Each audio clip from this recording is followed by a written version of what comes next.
St George's Park has recently opened to a lot of fanfare, and there's been a lot of money ploughed into it as well. Do you think it's going to, who do you think St George's Park is going to benefit more? Is it going to be players, or is it going to be the coaches, or is it going to be equal? And also, do you think it's going to help the women's game as well? Well, the way that St George's Park has been sold is that it's got state-of-the-art facilities and it's, you know, going to revolutionise coaching, and you know, we're going to, in terms of the future now, we're going to have a better breed of coaches. Not only that, we're going to have a better breed of players. At the moment, from what I can see, of course, it's benefiting the elite players. They are open to having coaching conferences, which would be for anybody, so your grassroots coaches, you know, your Centre of Excellence coaches, which I'm aware of. But then that has cost implications. Now, the difference between St George's Park, for instance, and Wembley, but if I speak about it just from my personal perspective, Wembley for me was, you know, 15-20 minute run. So it was economical, it's convenient. I would then only be paying for just the course. St George's Park and the same conference that was on last year that I went to at Wembley, the price now being held there comes with accommodation. You can get it where it doesn't, but then the commute, you've got to, you know, allow time for that. So then in some sense you might think, actually, because it's so far from London, you're going to stay over. So then that comes with added cost, because you've got your cost of getting there, you've then got a cost of staying, plus you've got the cost of the actual course. So we're maybe looking at, you know, over £100 here now.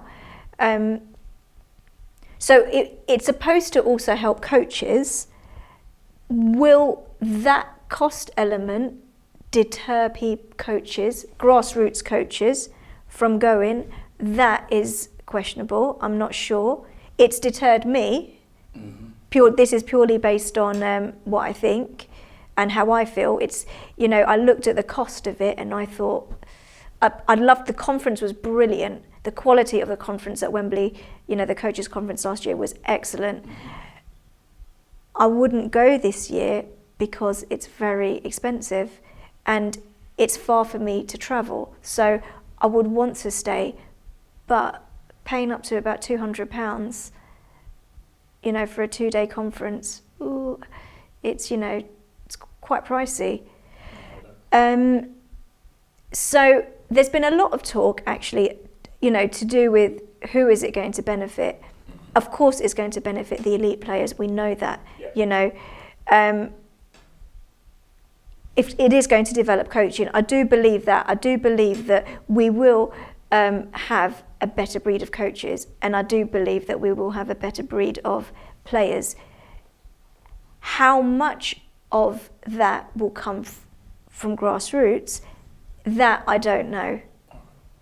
And I don't know whether, like I said, cost implications will deter grassroots coaches, or later on down the line, because it is just newly opened, you know. So I think, you know, I'm not going to make any judgments because I think it's too early on. Yeah.